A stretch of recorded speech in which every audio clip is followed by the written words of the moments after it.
ਅੱਜ ਦੀ ਵੱਡੀ ਖਬਰ ਆ ਰਹੀ ਹੈ ਜੀ ਗੁਰਦਾਸਪੁਰ ਜ਼ਿਲ੍ਹੇ ਤੋਂ, ਜਿੱਥੇ ਬ੍ਰਾਹਮਣ ਸਭਾ ਗੁਰਦਾਸਪੁਰ ਵੱਲੋਂ ਭਗਵਾਨ ਸ਼੍ਰੀ ਪਰਸ਼ੂਰਾਮ ਜੀ ਦਾ ਜਨਮ ਦਿਹਾੜਾ ਧੂਮਧਾਮ ਨਾਲ ਮਨਾਇਆ ਗਿਆ। ਇਸ ਪਵਿੱਤਰ ਮੌਕੇ ਤੇ ਧਿਆਨਪੁਰ ਗੱਦੀ ਤੋਂ ਮਹਾਰਾਜ ਭਾਰਤਦਾਸ ਜੀ ਵਿਸ਼ੇਸ਼ ਤੌਰ ਤੇ ਪਹੁੰਚੇ। ਇਸ ਮੌਕੇ ਤੇ ਬ੍ਰਾਹਮਣ ਸਭਾ ਦੀ ਪੂਰੀ ਟੀਮ ਨੇ ਮਹਾਰਾਜ ਭਾਰਤਦਾਸ ਜੀ ਦਾ ਫੁੱਲਾਂ ਦੀ ਵਰਖਾ ਕਰ ਸਵਾਗਤ ਕੀਤਾ।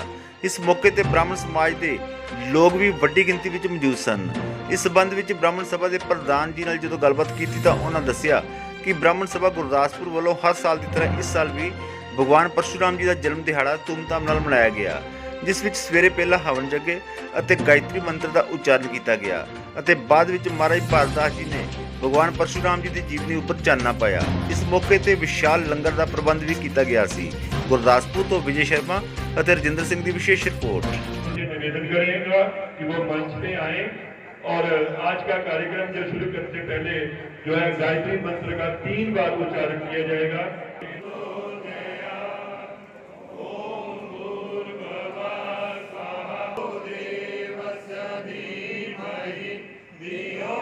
अनुसार कि कोई भी पवित्र काम, सृष्टि का कोई भी पवित्र काम किसी तरह का भी, चाहे हो गैर प्रवेश हो, चाहे कोई कंस्ट्रक्शन का काम हो, चाहे ब्याह शादी का काम हो, आज के दिन अक्षय तृतीया के दिन पूरा दिन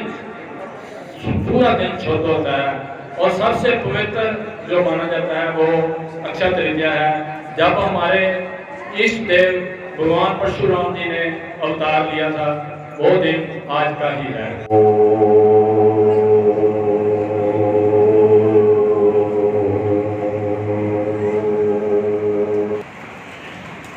उस परमात्मा को मैं प्रणाम करता हूं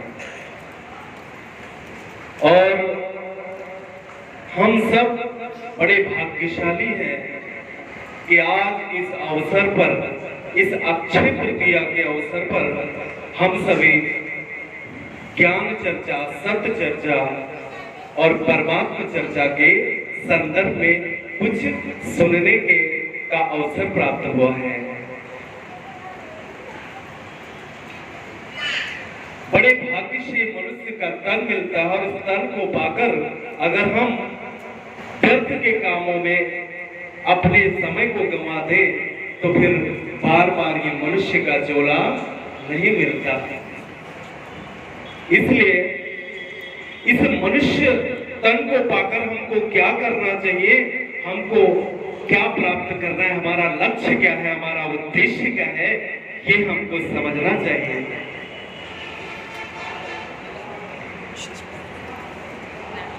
अक्षय तृतीया है आज। अक्षय तृतीया पर अभी बहुत सारे सज्जनों ने, सबने बोला और अच्छा बोला, आपको समझाया। अक्षय तृतीया, अक्षय जिसका क्षय न हो, जो कभी खत्म न हो, जो कभी समाप्त न हो, उसको कहते हैं अक्षय। तो ऐसा क्या है संसार में जो कभी समाप्त नहीं होता, जो कभी क्षय नहीं होता? हमको उसी को पकड़ना है जो कभी समाप्त नहीं होता। तो क्या समाप्त नहीं होता? संसार में ऐसी कोई वस्तु नहीं है जो समाप्त न होती हो। जो बना है वो बिगड़ेगा, निश्चित है। केवल एक चीज है जो कभी मिटता नहीं, वो है हम सबकी आत्मा। आत्मा कभी मरती नहीं है, बाकी मर गया शरीर। तो इस अक्षय तृतीया के दिन हम सबको ये संकल्प लेना चाहिए और अपने गुरु के माध्यम से ये ज्ञान प्राप्त करना चाहिए कि हम अपनी आत्मा को जाने, हम उस अक्षय आत्मा को समझे जिसके कारण हम ब्राह्मण हैं। ब्राह्मण वही है जो ब्राह्मणत्व को जानता है, जो ब्रह्म को जानता है। ब्राह्मण वही है जो ब्रह्म को जानता है, जो उस परम पिता परमात्मा का ज्ञान है, जो जानता है और समाज को, दुनिया को जो दिशा और दशा दे सकता है, वही ब्रह्म है। आज ब्राह्मण महासभा हो रही है। ये सज्जन हमारे पास आए और हमसे कहने लगे कि हम गुरदासपुर में ब्राह्मण महासभा करना चाहते हैं। महाराज जी आपसे चाहते कि आप ही आवे और कुछ बोले। तो ब्राह्मण क्या है, ब्राह्मण की कर्तव्य क्या है? और ब्राह्मण हम कैसे बनते हैं, और 4 वर्ण भगवान ने बनाए, ब्राह्मण, क्षत्रिय, वैश्य और शूद्र। बाकी जितने हैं वो तो मनुष्यों ने बनाए हैं। ब्राह्मण को सर्वोच्च बनाया गया, क्यों? परशुराम जी ब्राह्मण थे। सर्वोच्च इसलिए बनाया गया कि इस ब्राह्मण के कंधे पर पूरे सनातन धर्म की रक्षा का दायित्व दिया गया है। हमारी सनातन धर्म की रक्षा ब्राह्मण करते हैं। सनातन धर्म क्या है, पहले ये जानो, सनातन धर्म को किसने बनाया? सनातन धर्म, बाकी धर्म धर्म नहीं है, केवल सनातन धर्म ही धर्म है। सनातन धर्म को साक्षात नारायण ने बनाया है, साक्षात भगवान से निकला है।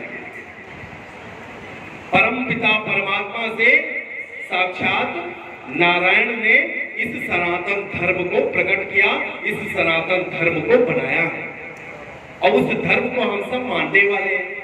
बाकी जितने हैं वो धर्म नहीं है, वो पंथ है, वो संप्रदाय है, पंथ है, वो इसी सनातन धर्म से निकले शाखाएं, चाहे वो कोई भी धर्म हो, कोई भी धर्म है, इसको मनुष्य ने बनाए। ये धर्म नहीं है, ये संप्रदाय है, ये पंथ है, एक रास्ता है, लेकिन धर्म सनातन धर्म है। धर्म क्या है? जो धारण करने योग्य हो वही धर्म है। माता पिता की सेवा करनी चाहिए, ये धर्म है, धारण करने योग्य है। घर में सबका सम्मान करना चाहिए, सबसे प्रेम करना चाहिए, सच बोलना चाहिए, ये सब धर्म है। अधर्म क्या है? दूसरे को दुख देना, चोरी करना, झूठ बोलना, ये सब अधर्म है। तो धर्म क्या है? जो हम धारण करने योग्य हो, जो हम अपने जीवन में धारण कर सके, वही धर्म है। और उस धर्म का पालन करो, सब लोग सुखी हो जाओगे। सनातन धर्म, अक्षय तृतीया, तो मैं कह रहा था कि जो जिसका कभी क्षय नहीं होता है, उसको जान लेना, उसको समझ लेना, यही है अक्षय तृतीया का असली मकसद। क्षय किसका नहीं होता है? क्षय नहीं होता हमारी आत्मा का। आत्मा सर्वभूतेषु हृदय अर्जुन तिष्ठति। अर्जुन से भगवान कहते हैं कि आत्मा जो है सब जगह है, परंतु हृदय में तिष्ठति। एक बार भगवान अर्जुन से कह रहे हैं कि बहुना जमुनावन्ते ज्ञानवान मां प्रपद्यते वासुदेवा सर्वमिति सा महात्मा सुदुर्लभा। बहुत जन्मों के बाद में, बहुना जन्मावन्ते, बहुत जन्म के, पता नहीं कितनी बार हम लोग जन्म ले चुके हैं, कितनी बार मर चुके हैं, हमको पता नहीं है, और इस जन्म में भी लिए हैं और अभी पता नहीं कि कहाँ जाना है, क्या करना है। तो बहुत जन्मों के अंत में जब कोई ऐसा जान लेता है कि सब कुछ वासुदेव ही है, सब कुछ परमात्मा ही है, सिया राम में सब जग जानी, करो प्रणाम जोर जुग पानी। जब इस तरह जान लेता है कि सब कुछ संसार परमात्मा ही है, आत्मा ही सर्वव्यापक है, सब में आत्म भाव से देखता है, परमात्मा भाव से देखता है, वो महात्मा दुर्लभ है। ऐसा भगवान कहते हैं अर्जुन से। महात्मा दुर्लभ है जो सब में परमात्मा को देखता है। इस संसार में ऐसी कोई वस्तु नहीं जिसका क्षय न हो, जो खत्म न हो। शरीर मिला है, ये नष्ट होगा, लेकिन इसके अंदर जो आत्मा है वो कभी नष्ट नहीं होती। वो प्रलय के पहले थी और बाद में रहेगी। संसार रहेगा तब भी वो है, जगत नहीं रहेगा तब भी वो रहेगी, वो कभी मिटती नहीं। उसका ज्ञान प्राप्त करना, उसको जान लेना, यही सबसे बड़ा ज्ञान है और यही अक्षय तृतीया का सबसे बड़ा महत्व है। आज इस अक्षय तृतीया के परम पवित्र महोत्सव के उपलक्ष्य में, भगवान परशुराम जी की जयंती के उपलक्ष्य में सभी सज्जनों को बहुत बधाई हो। अक्षय तृतीया एक बहुत महत्वपूर्ण दिन है। कहते हैं कि सतयुग का आरंभ इसी दिन हुआ था, भगवान परशुराम जी जन्म इसी दिन हुआ था, भगवान परशुराम जी विष्णु के छठे अवतार हैं। ये प्रवेशावतार हैं, वैसे ऋषि हैं लेकिन प्रवेशावतार इसलिए उस समय के लिए, उस समय के जो दुष्ट राजा थे उनका संहार करने के लिए भगवान राम के अवतरण से पूर्व इनका अवतार हुआ था। और भगवान राम के अवतार के पश्चात ये फिर ऋषि पद को प्राप्त हो गए और चिरंजीवी हैं, अभी तक भी हैं। आज मैंने एक पढ़ा अखबार के भीतर छत्तीसगढ़ में एक स्थान है, वहाँ पर इन्होंने जब अपना पर्चा धसाया, वो पर्चा आज तक विद्यमान है और बारिश पड़ने के बावजूद, मिट्टी में होने के बावजूद उस पर जंग नहीं लगा था, वैसे के वैसा ही है। भगवान परशुराम जी के दो विशेष चीज़ें हैं, उनके हाथ में शस्त्र भी है और शास्त्र भी है। वेदों को पकड़ा हुआ है, धनुष्मान कंधे पर है और परशु उनके पास है। परशु कहते हैं परशु को पहाड़े पर। अग्रता चतुरो वेदा, शासन वेदों के अनुसार चले, मर्यादा के अनुसार चले, ये आवश्यक है। उसके लिए ज्ञान की आवश्यकता है और अगर आवश्यकता पड़े, दूसरों का निर्वहन करना पड़े, तब शस्त्र की आवश्यकता है। तो शस्त्र और शास्त्र दोनों का प्रयोग भगवान परशुराम जी ने किया। ਅੱਜ ਦਾ ਦਿਨ ਸਾਲ ਵਿੱਚ ਸਭ ਤੋਂ ਮਹੱਤਵਪੂਰਨ ਦਿਨ ਮੰਨਿਆ ਜਾਂਦਾ ਹੈ, ਜੋ ਅਕਸ਼ਯ ਤ੍ਰਿਤੀਆ ਦੇ ਨਾਂ 'ਤੇ ਜਾਣਿਆ ਜਾਂਦਾ ਹੈ। ਇਸ ਦਿਨ ਭਗਵਾਨ ਪਰਸ਼ੁਰਾਮ ਜੀ ਦਾ ਅਵਤਾਰ ਭਗਵਾਨ ਵਿਸ਼ਨੂੰ ਜੀ ਦੇ ਛਠੇ ਅਵਤਾਰ ਦੇ ਰੂਪ ਵਿੱਚ ਹੋਇਆ ਸੀ, ਜੋ ਕਿ ਇਹ ਆਮ ਕਹਾਵਤ ਔਰ ਮੰਨਿਆ ਜਾਂਦਾ, ਕਿਹਾ ਜਾਂਦਾ ਕਿ ਭਗਵਾਨ ਪਰਸ਼ੁਰਾਮ ਜੀ ਬਹੁਤ ਗੁੱਸੇ ਵਾਲੇ ਸੀ।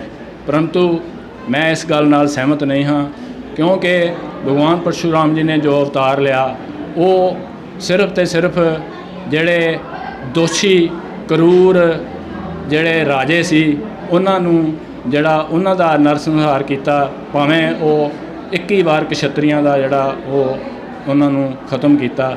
ਲੇਕਿਨ ਜਿਹੜੇ ਉਸ ਸਮੇਂ ਦੇ ਵਿੱਚ ਵੀ, ਉਸ ਯੁੱਗ ਦੇ ਵਿੱਚ ਵੀ ਕਸ਼ਤਰੀਏ ਸੀ, ਜਿਹੜੇ ਚੰਗੇ ਕੰਮ ਕਰਦੇ ਸੀ, ਉਹਨਾਂ ਨੂੰ ਉਹਨਾਂ ਨੇ ਕਦੀ ਵੀ ਜਿਹੜਾ ਆ ਕੁਛ ਨਹੀਂ ਕਿਹਾ, ਉਹਨਾਂ ਨੂੰ ਆਸ਼ੀਰਵਾਦ ਦਿੰਦੇ ਰਹੇ ਆ।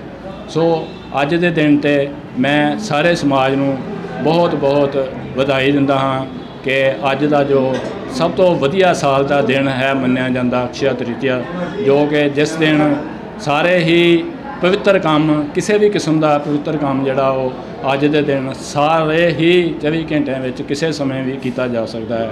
ਸੋ ਅੱਜ ਜਿਹੜਾ ਸਾਡਾ ਫਰੰਟ ਐਲੀਵੇਸ਼ਨ ਬ੍ਰਾਹਮਣ ਸਭਾ ਗੁਰਦਾਸਪੁਰ ਦਾ ਆ, ਉਹਦੇ ਵਿੱਚ ਅਸੀਂ ਇੱਕ ਬਹੁਤ ਹੀ ਅੱਛਾ ਉਹਨੂੰ ਰੂਪ ਦੇ ਰਹੇ ਹਾਂ, ਫਰੰਟ ਐਲੀਵੇਸ਼ਨ ਬਣਾ ਰਹੇ ਹਾਂ, ਜਿਹਦਾ ਨੀਂਹ ਪੱਥਰ ਅੱਜ ਮਾਨਨੀय ਡਾਕਟਰ CD ਸ਼ਾਸਤਰੀ ਜੀ ਵੱਲੋਂ ਕਰਵਾਇਆ ਗਿਆ ਔਰ ਇਹ ਕੰਮ ਜਿਹੜਾ ਬਹੁਤ ਜਲਦੀ ਅਸੀਂ ਕੰਪਲੀਟ ਕਰਾਵਾਂਗੇ ਔਰ ਸੋਹਣੇ ਢੰਗ ਨਾਲ, ਸੁਚੱਜੇ ਢੰਗ ਨਾਲ, ਸੋਹਣਾ, ਬਹੁਤ ਸੋਹਣਾ ਜਿਹੜਾ ਫਰੰਟ ਐਲੀਵੇਸ਼ਨ ਬਣਾਵਾਂਗੇ।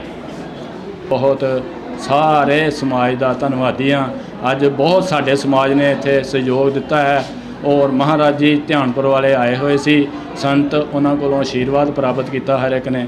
ਮੈਂ ਬਹੁਤ ਬਹੁਤ ਸਾਰਿਆਂ ਦਾ ਧੰਨਵਾਦੀ ਹਾਂ। ਧੰਨਵਾਦ।